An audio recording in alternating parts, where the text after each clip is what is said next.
Hi buddies, இன்னைக்கு பார்க்கக்கூடிய உண்மை சம்பவம் தமிழ்நாட்டினுடைய திருப்பூர் மாவட்டத்திலிருந்து ஒரு குறிப்பிட்ட தூரத்தில் அமைந்துள்ள ஒரு அழகிய கிராமத்தில் ஒரு பன்றி பண்ணை உரிமையாளருக்கு 2 துஷ்ட ஆவிகளால் ஏற்பட்ட அதிபயங்கர அமானுஷ நிகழ்வை தாங்க முழுமையாக பார்க்க போகிறோம். இன்னைக்கு பார்க்கக்கூடிய இந்த சம்பவமும் கொஞ்சம் கூட திகிலும் அமானுஷமும் குறையாமல் நீங்கள் அப்படியே எதிர்பார்க்கலாங்க. இது போல உங்களுடைய வாழ்க்கையிலும் ஏதாவது திகில் நிகழ்வுகள் நடந்துருந்துச்சுன்னா இந்த இமெயிலுக்கு ஷேர் பண்ணலாங்க. இது வரைக்கும் நம்ம சேனலை சப்ஸ்கிரைப் பண்ணாமல் பார்த்துட்டு இருந்தீங்கன்னா சப்ஸ்கிரைப் பண்ணிட்டு பக்கத்தில் இருக்கக்கூடிய பெல் பட்டனையும் சேர்த்து கிளிக் பண்ணிக்கோங்க. நான் உங்கள் Afsar. Welcome to Afsar investigation. நான் ஏற்கனவே சொன்ன மாதிரி தமிழ்நாட்டினுடைய பனியன் கம்பெனிகளுக்கு ஃபேமஸான திருப்பூர் மாவட்டத்திலிருந்து ஒரு அவுட்டர் பகுதியில் அமைந்துள்ள ஒரு அழகிய கிராமத்தில் கிட்டத்தட்ட 2005ஆம் காலகட்டத்தில் நடந்த திகில் நிகழ்வு தாங்க இந்த நிகழ்வு. இந்த சம்பவத்தை நமக்கு இமெயில் மூலியமாக ஷேர் பண்ணியது கவின் அப்படிங்கிறவர் தாங்க. இது இவருக்கு நடந்துச்சான்னு பார்த்தீங்கன்னா இல்லைங்க, இவருடைய அப்பாவிற்கு நடந்தது தாங்க இந்த சம்பவம். அப்படி என்ன நடந்துச்சுன்னு பார்த்தீங்கன்னா, கிட்டத்தட்ட 2005ஆம் காலகட்டத்தில் இந்த மின்னஞ்சலை அனுப்பிய கவின் இருக்கார் இல்லையா, அவருக்கு வயது தோராயமாக ஒரு 5 இருந்திருக்குங்க. இவருடைய அப்பாவின் பெயர் சுந்தரமூர்த்தி. இவங்களுடைய குடும்பத்தை பற்றி சொல்லணும்னா பொருளாதாரத்தில் ஓரளவுக்கு மேல்தங்கி உள்ளவங்க தாங்க சொல்லணும். சொந்தமாக ஒரு பன்றி பண்ணை வச்சுருந்துருக்காருங்க. அந்த பன்றி பண்ணை எங்கே இருந்திருக்குன்னு பார்த்தீங்கன்னா, இவங்க இருக்கக்கூடிய வீட்டுக்கு பக்கத்துலேயே தாங்க பெரிய லெவலில் ஒரு வேலி மாடி அடைச்சி அதுக்குள்ளே அந்த பன்றி பண்ணையை நடத்திட்டு இருந்திருக்காரு. அந்த சமயத்தில் இவங்களுடைய வாழ்க்கை நல்லபடியாக தாங்க போயிட்டு இருந்திருக்குது. அதே கிராமத்தை சேர்ந்த சுடலை அப்படின்ற ஒரு நபர் இருந்திருக்காருங்க. அந்த நபர் வேறு யாரும் கிடையாதுங்க, இந்த சுந்தரமூர்த்தி இருக்கார் இல்லையா, அவருடைய நெருங்கிய நண்பர் தாங்க. அவருமே பொருளாதாரத்தில் மேல்தங்கி உள்ளவர் தாங்க சொல்லணும். தோட்டம் துறவுகளோட வசதியாக தாங்க வாழ்ந்துட்டு இருந்திருக்காரு. அவருடைய குடும்பமும் பக்கத்திலே தாங்க இருந்திருக்காங்க. இந்த சுந்தரமூர்த்தி இருக்காரு இல்லையா, அவருடைய வீட்டில இருந்து ஒரு 4-5 வீடு தள்ளி தாங்க அவருடைய வீடுமே அமைஞ்சிருக்குது. இந்த சுடலைக்கும் அந்த சுந்தரமூர்த்திக்கும் எப்படி பழக்கம் அப்படின்னு பார்த்தீங்கன்னா இந்த சுடலை இருக்காரு இல்லையா, தோட்டம் துறவோட வசதியாக இருக்கக்கூடிய நபர், அவர் பன்றி இறைச்சி விரும்பி சாப்பிடுவாராங்க. அவர் மட்டும் இல்லாமல் மாதத்துக்கு ஒரு முறை ஒரு பன்றி இறைச்சி வாங்கிட்டு போய் அவரே சமைச்சு அவங்க தோட்டத்தில் வேலை பார்க்கக்கூடிய ஊழியர்களுக்கு எல்லாமே விருந்தோம்பலாக வச்சு சந்தோஷப்படுத்துவாராங்க. அந்த சமயத்தில் தான் இந்த பன்றி பண்ணை உரிமையாளர் சுந்தரமூர்த்தி இவருக்கு அறிமுகமாகிறாரு. ஒரே கிராமத்தை சேர்ந்தவங்களா இருந்தாலுமே இருவருமே எப்பயாச்சும் பார்த்துக்கிறது பேசிக்கிறது மட்டும் தாங்க இருந்திருப்பாங்க. மற்றபடி எந்த ஒரு பழக்கம் கிடையாது. ஆனால் இந்த பன்றி பண்ணைக்கு போய் பன்றி வாங்குறதுலேருந்து இருவருமே நெருங்கிய நண்பர்களாக மாற ஆரம்பிச்சிருக்காங்க. அதே மாதிரியே மாதத்துக்கு ஒரு முறை இவருடைய பண்ணையில் இருந்துட்டு பன்றியை வாங்கிட்டு போய் அவங்களுடைய தோட்டத்தில் வேலை பார்க்கக்கூடிய இந்த ஊழியர்கள் எல்லாருமே இருக்காங்க இல்லையா, அவங்களுக்கு விருந்தோம்பல் செஞ்சு கொடுப்பாராங்க. சரக்கு அடிச்சுட்டு ஜாலியாக சந்தோஷமாக எல்லாருமே இருப்பாங்களாங்க. அதே மாதிரி தான் தோராயமாக ஒரு நாள் அன்றைய கிழமை ஞாயிற்றுக்கிழமை இருந்திருக்கும். மாதத்தோட கடைசி கிழமைன்னு கூட சொல்லலாங்க. அந்த நேரத்தில் இந்த சுடலை என்ன பண்ணியிருக்காருன்னா, இந்த சுந்தரமூர்த்தியோட பண்ணைக்கே வந்துட்டாருங்க. அப்படி பண்ணைக்கே ஒரு பன்றியை வாங்கிக்கிட்டு, நீ எங்களோட தோட்டத்துக்கு வந்துடுறா, நம்ம சமைச்சு சாப்பிட்டு நீங்கள் ஜாலியாக இருப்போம், சரக்கெல்லாம் வாங்கிடுவோம்னா அப்படின்ற மாதிரி பேசிட்டு ஒரு பன்றியை எடுத்துக்கிட்டு அவங்களுடைய தோட்டத்துக்கே நெருங்கி போயிட்டு இருக்காங்க. அந்த தோட்டத்துக்கு யாரோட பைக்கில் போயிட்டு இருக்காங்கன்னு பார்த்தீங்கன்னா, இந்த சுந்தரமூர்த்தி இருக்காரு இல்லையா, அவரோட எக்ஸல்ல தாங்க போயிட்டு இருக்காங்க. அப்படி போயிட்டு இருக்கும்போதே வழியிலே டயர் பஞ்சர் ஆயிடுச்சு. உடனே இந்த மெக்கானிக் சைட்டில் விட்டுட்டு வேலை பார்த்து நம்ம போகலாம், நம்ம வாங்கி வச்சிருக்க அந்த மளிகை சாமான்கள் அந்த பன்றி எல்லாமே இந்த தோட்டத்தில் வேலை பார்ப்பாங்க இல்லையா, அவங்ககிட்டே கொடுத்த விட்டோம்னா அவங்க முன்னாடி கொண்டு போயிடுவாங்க.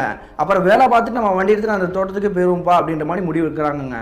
அதே மாதிரி அந்த தோட்டத்தில் வேலை பார்க்கக்கூடிய ஊழியர்கள்கிட்டே அந்த பன்றி மட்டும் இந்த மளிகை சாமான்கள் எல்லாமே கொடுத்து அனுப்பிச்சு வச்சுட்டு இவங்க மெக்கானிக் செட்டில் வெயிட் பண்ணிட்டு இருந்திருக்காங்க. அப்படி மெக்கானிக் செட்டில் வெயிட் பண்ணிட்டு மறுபடியும் அந்த தோட்டத்துக்கே கிளம்பலாம் அப்படின்ற மாதிரி முடிவு எடுக்கிறாங்க. ஆல்ரெடி இந்த சுடலையோட தோட்டத்தில் இருக்கக்கூடிய நபர் யாருன்னு பார்த்தீங்கன்னா, அந்த சுடலையோட கூட பிறந்த ஒரு தம்பி தாங்க.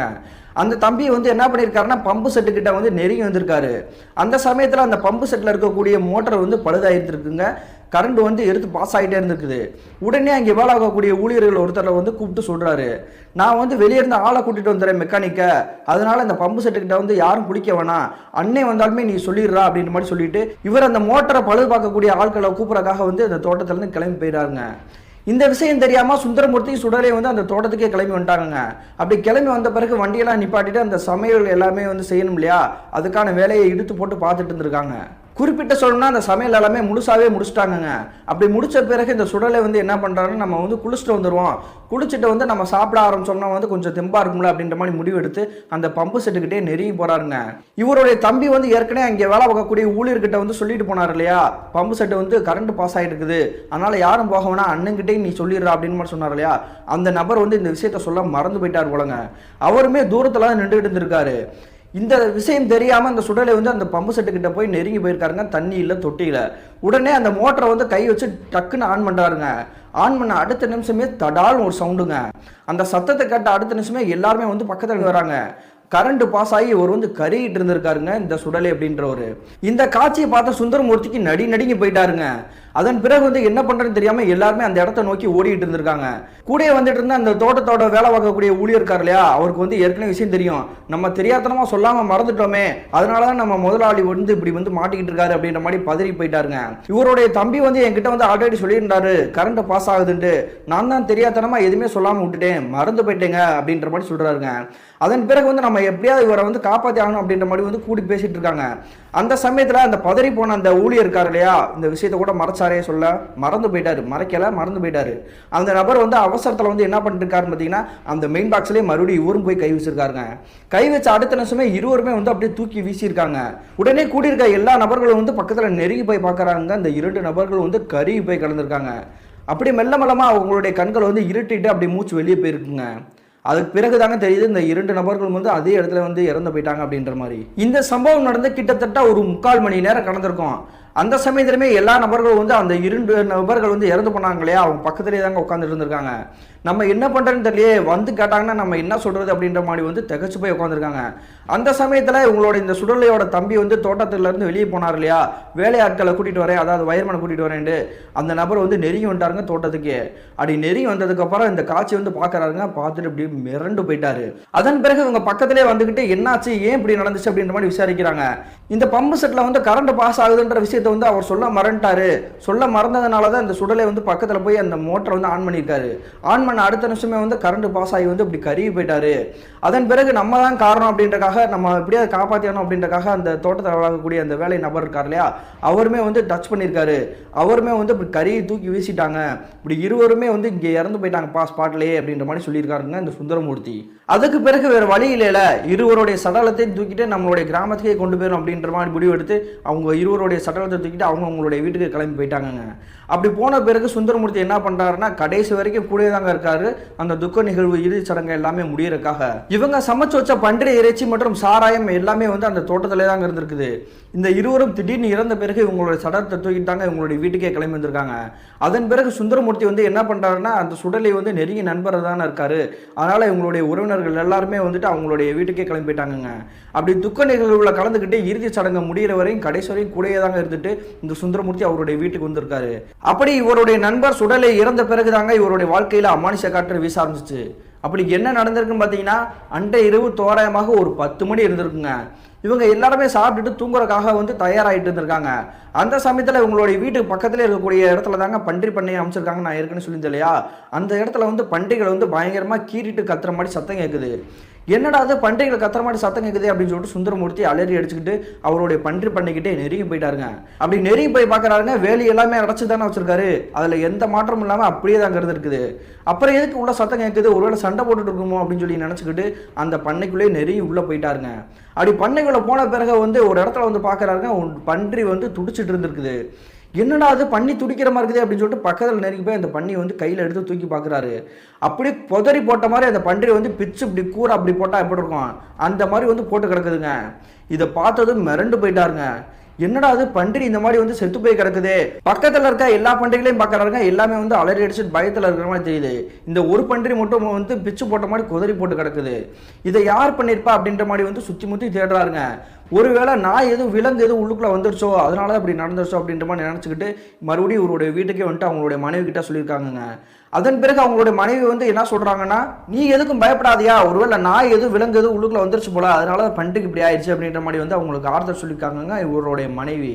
அதன் பிறகு அன்றைய இரவு அப்படியே முடிஞ்சிருச்சுங்க. மறுநாள் காலையில் வந்து உங்களுடைய பக்கத்தில் இருக்கக்கூடிய வீட்டுக்காரங்கெல்லாம் இருக்காங்க இல்லையா, நான் ஏற்கனவே சொல்லியிருந்த மாதிரி அவங்க எல்லாருமே வந்து உறவினர்கள் தாங்க. அக்கம் பக்கத்தில் சுற்றி இருக்கக்கூடிய நபர்கள் எல்லாருமே வந்து நெருங்கிய உறவினர்கள் தான். அவங்க கிட்ட புறமே சொல்கிறாங்கங்க, அவங்களுமே அதே தாங்க சொல்கிறாங்க இவங்களுடைய மனைவி சொன்ன மாதிரியே. விலங்குகள் ஏதாவது உள்ள வந்திருக்க வாய்ப்பு இருக்குது, மற்றபடி வேற யாரும் வந்து இந்த மாதிரி பண்ணியை செஞ்சிருக்க போறா. ஒருவேளை திருடர்களா இருந்தா அந்த பன்றியை வந்து தூக்கிட்டு தான் போயிருந்திருக்கணும். ஆனா அந்த பன்றி வந்து இப்படி கொதறி போட்டமா இருக்குது அப்படின்னு நீ சொல்ற, அதனால வந்து விலங்குகள் தான் உள்ளுக்குள்ள வந்திருக்கும் அப்படின்ற மாதிரி சொல்றாங்க. இந்த நிகழ்வு நடந்து 2 நாட்களாக எந்த ஒரு பிரச்சனையுமே இல்லாம தாங்க இருந்திருக்காரு. ஆனா அதன் பிறகு மறுபடியும் இவருக்கு பேரெதிர்ச்சியை உண்டாக்குற மாதிரி ஒரு நிகழ்வு நடக்க காத்திருந்துச்சுங்க. அப்படி என்ன நடந்துச்சுன்னு பாத்தீங்கன்னா, கிட்டத்தட்ட ஒரு 2 நாட்களுக்கு பிறகு அன்றைய இரவு தோராயமாக ஒரு 12 மணி இருந்திருக்குங்க. அந்த சமயத்தில் அவங்க எல்லாருமே வந்து தூங்கிட்டு இருக்காங்க. ஏன்னா அது வந்து 2 நாட்களுக்கு முன்னாடி தான் அப்படி நடந்தது. மறுபடியும் இப்படி நடக்காதுல அப்படின்ற மாதிரி தாங்க நினச்சிட்டு வந்து தூங்கிட்டு இருக்காங்க. அப்படி தூங்கிட்டு இருக்கும்பொழுது மறுபடியும் பன்னிகள் வந்து இப்படி கீறிட்டு கத்துற மாதிரி சத்தம் கேட்குது. இந்த சத்தத்தை கேட்டது சுந்தரமூர்த்தி அலறி அடிச்சுட்டு வந்து எந்திரிச்சு உட்காந்துருக்காருங்க. மறுபடியும் இந்த மாதிரி பண்ணி கத்துற சத்தம் கேட்குது, வேற ஏதாவது உள்ள விலங்கு வந்துருச்சு போல அப்படின்ற மாதிரி மிரண்டு போய் அந்த பண்ணிக்கிட்டே நெருங்கி வராருங்க. அப்படி நெருங்கி வந்து பார்க்குறாருங்க, சுற்றி முற்றி பார்க்குறாரு, எந்த இடமும் வந்து கலைஞ்சு போன மாதிரி தெரியல, வேலி போட்டு அடைச்ச மாதிரி தானே இருக்குது. அப்புறம் எப்படி பண்ணி கத்துற மாதிரி சத்தம் கேட்குது அப்படின்னு சொல்லிட்டு மறுபடியும் அந்த பண்ணைக்குள்ளே நுழைஞ்சு தேட ஆரம்பிக்கிறாருங்க. அப்படி தேடிட்டு இருக்கும்போது அந்த பண்ணையோட மூளையில பூரா பார்க்குறாருங்க, ஒரு 3 பன்னிகள் வந்து அப்படி படுத்து கிடக்கிற மாதிரி கிடக்குது. அது மட்டும் இல்லாமல் பண்டிகள் எல்லாமே வந்துட்டு அலறி அடிச்சுட்டு கத்திட்டு இருக்குது. அதன் பிறகு வந்து பக்கத்தில் நெருங்கி போய் பார்க்குறாருங்க, ஒவ்வொரு இடத்துலையுமே வந்து 3 பண்டிகள் வந்து அப்படி கொதறி போட்ட மாதிரி கிடக்குது. இதை பார்த்தது வந்து மனசே ஆறலங்க, ஊன்னு அழுக ஆரம்பிச்சிட்டாரு.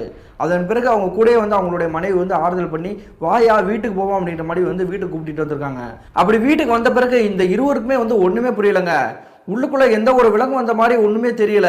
ஆனா அந்த பண்டிகைகள் புறமே வந்து இப்படி கொதறி போய் கிடக்குது, என்ன நடந்திருக்கும், யார் பண்ணியிருப்பா அப்படின்ற மாதிரி வந்து தகச்சு போய் தாங்க பார்த்துட்டு இருந்திருக்காங்க.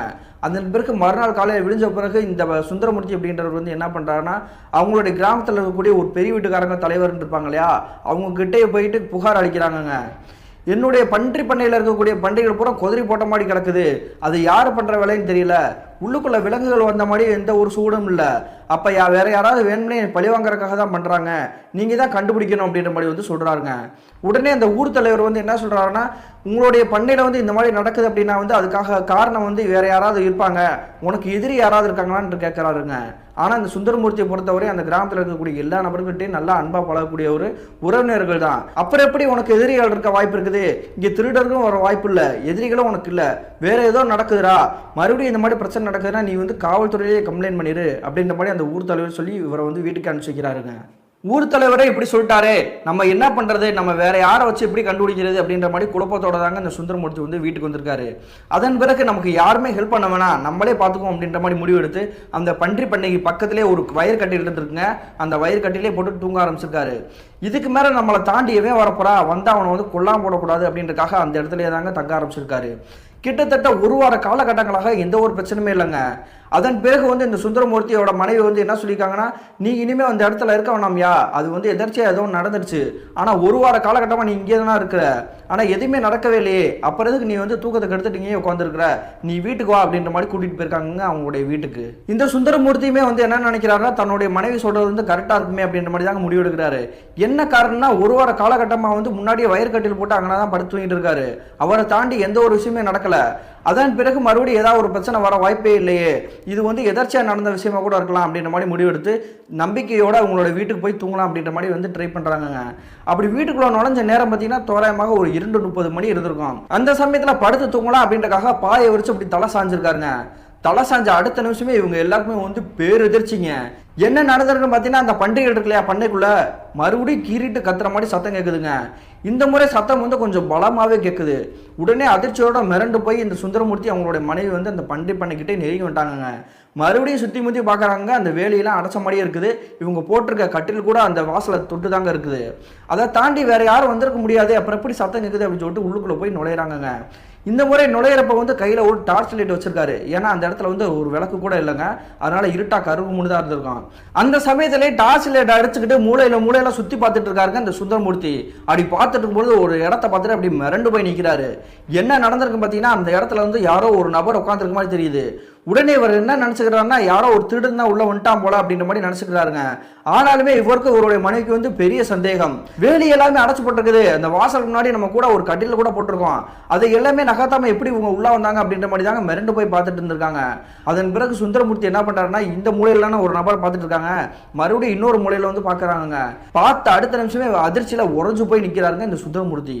என்ன காரணம் பார்த்தீங்கன்னா, அந்த இடத்துலையுமே ஒரு நபர் வந்து மூளையில் நின்றுட்டு இருந்திருக்காருங்க, அப்படி உருன்னு உத்து பார்த்துட்டு இருந்திருக்காரு. இந்த இருவரும் யார் எப்படி உள்ள வந்தாங்க, எதுக்காக அங்கக்குள்ள நிக்கிறாங்கன்னு தெரியலையே அப்படின்ற மாதிரி இருவருமே வந்து ஒண்ணுமே புரியல, குழப்பத்தோட தாங்க பார்த்துட்டு இருக்காங்க. அதுக்கு பிறகு நிக்கக்கூடிய 2 நபர்கள்ல ஒரு நபர் வந்து பன்றியை வந்து கையில தூக்கி வச்சிருந்தார் இல்லையா, அவர் செய்யக்கூடிய செயலை பார்த்துட்டு இவர் வந்து இப்படி வேர்த்து விடவிடக்க ஆரம்பிச்சிச்சுங்க இந்த சுந்தரமூர்த்தின்றவருக்கு. அப்படி இந்த நபர் என்ன பண்ணிருக்காருன்னு பார்த்தீங்கன்னா, அந்த பன்றியை கையில பிடிச்சிட்டு இருக்காரு இல்லையா, கழுத்து சேர்த்து அப்படியே ஒரு கடி கடிச்சிருக்காருங்க. கடிச்சு அடுத்த நிமிஷம் அந்த பன்றி வந்து வலியால துடிச்சிருக்குது, ரத்த வெள்ளத்துல மிதந்திருக்குது. உடனே டார்ச் லைட் அடிச்சுட்டு அவருடைய முகத்தை வந்து உத்து பார்த்துருக்காருங்க. அந்த செகண்ட் தாங்க இவருடைய வாழ்க்கையிலே கற்பனையே பண்ண முடியாத காட்சி ஒரு கண்ணு முன்னாடி தெரியுது. அப்படி என்ன நடந்திருக்குன்னு பார்த்தீங்கன்னா, இவ்வளவு நேரம் வந்து அந்த இடத்துல வந்து திருடர்கள் யாரோ ஒரு மனிதர்கள் நிற்கிறாங்கன்னு தான் நினச்சிட்டு இருந்தாங்க. ஆனால் அந்த இடத்துல நிற்கக்கூடியது வந்து ஒரு மனிதனே கிடையாதுங்க, அது ஒரு ஆன்மா. என்ன காரணம் பார்த்தீங்கன்னா, அந்த முகத்தோற்றம் வந்து கரிய உருவத்தோட கோரமாக தெரிஞ்சிருக்குதுங்க. இதை பார்த்த பிறகு இவர் வந்து பயப்படவே இல்லைங்க. என்ன இருந்தாலுமே நம்மளுடைய பண்டிகைகளை பூரா இப்படி நாசம் பண்ணிட்டு இருக்குது அப்படின்னு சொல்லிட்டு பக்கத்தில் நெருங்கி தைரியத்தோட போயிட்டு இருக்காருங்க. அந்த சமயத்தில் இவங்களோட மனைவி வந்து எவ்வளவோ ட்ரை பண்ணியிருக்காங்க, போகாத போகாத அப்படின்னு தடுத்துருக்காங்க. அதே மீறி இந்த நபர் வந்து என்ன பண்ணியிருக்காருன்னா, அவங்க இந்த நிற்கக்கூடிய உருவம் இருக்கு இல்லையா, அந்த இடத்துக்கிட்டே பக்கத்தில் போயிட்டாருங்க. பக்கத்தில் போன அடுத்த நிமிஷமே யாரா நீ அப்படின்ற மாதிரி கேட்டிருக்காரு. கேட்ட உடனே அந்த கருவருன்னு இருக்கக்கூடிய கரிய உரிமை இவர் வந்து பலார்னு அடிச்சிருக்குங்க. அடிச்ச அடுத்த நிமிஷமே அப்படி கீழே சுருண்டு விழுந்திருக்காரு. இந்த காட்சியை பார்த்த அடுத்த செகண்டே வந்து உங்களுடைய மனைவிக்குமே வந்து தூக்கி வாரி போட்டுருச்சு, தன்னுடைய கணவரே அடிச்சு போட்டுருச்சு அப்படின்னு சொல்லிட்டு பக்கத்தில் நெருங்கி போயிட்டாங்க. அவங்களுக்குமே வந்து தெரிஞ்சிச்சு இது வந்து மனிதர்கள் கிடையாது, ஆன்மா அப்படின்ட்டு. மனிதர்களாக இருந்தாவது நம்ம போய் சண்டை போடலாம், ஆனால் ஆன்மாக்கள் கிட்ட போய் நம்ம போய் எப்படி சண்டை போடுறது அப்படின்ற மாதிரி வந்து நடுங்கி நிற்கிறாங்க. அதன் பிறகு அந்த 2 ஆன்மாக்களும் வந்து என்ன பண்ணுதுன்னா, அந்த கூடாரத்தை விட்டு அப்படியே மெல்ல அப்படி கிராஸ் ஆகி வெளியே போகுதுங்க. இந்த காட்சியை பார்த்துட்டு தான் அவங்களுடைய மனைவிக்கு என்ன பண்ணணும்னே தெரில. பக்கத்தில் இருக்கக்கூடிய நபர்கள் பூரா உறவினர்கள் தானே, அதனால அவங்கள வந்து கூப்பிட்டு சத்தம் போட்டு கத்த ஆரம்பிச்சிட்டாங்க. உடனே எல்லாருமே வந்து இந்த கூடாரத்துக்கிட்டே நெருங்கி வந்துட்டாங்க. நெருங்கி வந்த பிறகு அவங்களுடைய கணவர் வந்து பார்க்குறாங்க அந்த சுந்தரமூர்த்தியை. அவர் வந்து மயக்கம் போட்டு கிடக்குறாரு. அவருடைய முகத்தில் தனியை அடித்து தெளிச்சு விட்டதுக்கப்புறம் தாங்க அவர் வந்து எந்திரிச்சு இயல்பாகவே உட்காடுறாரு. என்னையாச்சு அந்த உருவத்தை வந்து பக்கத்தில் பார்த்தியா, யார் என்னன்னு தெரிஞ்சா அப்படின்ற மாதிரி கேட்குறாங்க. ஆனால் இந்த நபர் வந்து எந்த ஒரு பதிலுமே சொல்லாமல், எனக்கு ஒரு பிரச்சனை கிடையாது, நீங்கள் எதுக்கு இப்படி கூட்டமாக நிற்கிறீங்க, எல்லாரும் வெளியே போங்க அப்படின்னு மாதிரி சொல்லிட்டு இவருடைய வீட்டுக்கே நடந்து போயிட்டு இருந்திருக்காருங்க. இதை பார்த்து அவங்களுடைய மனைவிக்கும் சரி, கூடி இருக்கக்கூடிய உறவினர்களுக்கும் சரி ஒன்றுமே புரியல. மிரண்டு போன மாதிரி இருந்தானே, மயக்கம் போட்டுருந்தானே, ஆனால் திடீர்னு எந்திரிச்சு அவன் பாட்டுக்கு வீட்டுக்கு வந்து விருட்டுன்னு போயிட்டுருக்கானே அப்படின்ற மாதிரி நினச்சிருக்காங்க. அதன் பிறகு அன்றைய இரவு புறமே அவங்களுடைய மனைவி கிட்ட எந்த ஒரு விஷயத்தையுமே பேசவே இல்லை. கூட்டாரத்தில் இவ்வளோ பெரிய பஞ்சாயத்து நடந்திருக்குது, இவ்வளோ பெரிய பிரச்சனை நடந்திருக்குது, ஆனால் இதை பற்றி எதுவுமே பேசாமல் அவர் பாட்டுக்கு வந்து தூங்கிட்டு இருக்காரு. சரி, காலையில் எந்திரிச்சக்கப்புறம் அவர்கிட்ட கேட்டுக்கோ அப்படின்ற மாதிரி முடிவெடுத்து அதை வந்து விஷயத்தை வந்து பெருசாக எடுத்துக்கலாங்க. அதே மாதிரி மறுநாள் காலையில் விடிஞ்ச பிறகு அவங்களுடைய கணவர்கிட்ட வந்து எப்பயும் போல பேச ட்ரை பண்ணிக்காங்க. ஆனால் அப்பயுமே இவங்க கிட்ட முகம் கொடுத்தே பேசாமல் அவங்களுடைய கணவர் ஒதுங்கி போயிட்டு இருந்திருக்காரு. என்னாச்சு இவருக்கு, ஏன் இப்படி நடந்துக்கிறாரு, நேற்று நைட்ல இருந்து ஒரு மாதிரியாவே இருக்காரு அப்படின்ற மாதிரி நினச்சிருக்காங்க. இப்படியே கிட்டத்தட்ட ஒரு வார காலகட்டங்கள் அவர் வந்து இவங்களுடைய மனைவி கிட்ட வந்து சரியாகவே பேசாமல், யார்கிட்டையுமே எதுவுமே பேசாமல் அவங்களுடைய பன்றி பண்ணையில் இருக்கக்கூடிய வேலையும் பார்க்காம வந்து ஈடுபடாமே இருந்திருக்காருங்க. அப்படியே இத்தனை நாட்கள் கடந்து தோராயமாக அன்றைய கிழமை வந்து வெள்ளிக்கிழமை இருந்திருக்கும். அந்த சமயத்தில் வந்து இவங்களுடைய மனைவி வந்து சமைச்சு வச்சுருக்காங்க, சாம்பார் சாதம் அப்பளம்லாம் பொரிச்சு வச்சுருக்காங்க. அந்த நேரத்தில் இந்த சுந்தரமூர்த்தி வந்து என்ன பண்ணியிருக்காருன்னா, மதிய நேரத்தில் வந்து சாப்பிடலாம் அப்படின்றதுக்காக வந்து இந்த கிச்சன்கிட்ட நெருங்கி போயிருக்காருங்க. சமைச்சு வச்சிருக்க சாப்பாடு இல்லையா, எல்லாத்தையுமே அப்படியே தூக்கி வீசியிருக்காருங்க. என்னாச்சியா, ஏன் அப்படி வீசிட்டு இருக்க அப்படின்ற மாதிரி கேட்குறாங்க. என்னடி எப்போ பார்த்தாலும் சாம்பார் சாதமாக செஞ்சு வச்சுருக்க, இன்னைக்கு கறி சமைச்சு வைக்க வேண்டியதானே, போய் கடையில் போய் கறி வாங்கிட்டு வா, இல்லைன்னா பண்ணையில் இருக்கக்கூடிய பண்ணி எடுத்து நீ வந்து சமைச்சு எனக்கு கொடு, எனக்கு சாப்பிடணும்னு ஆசையாக இருக்குது அப்படின்ற மாதிரி சொல்கிறாங்க.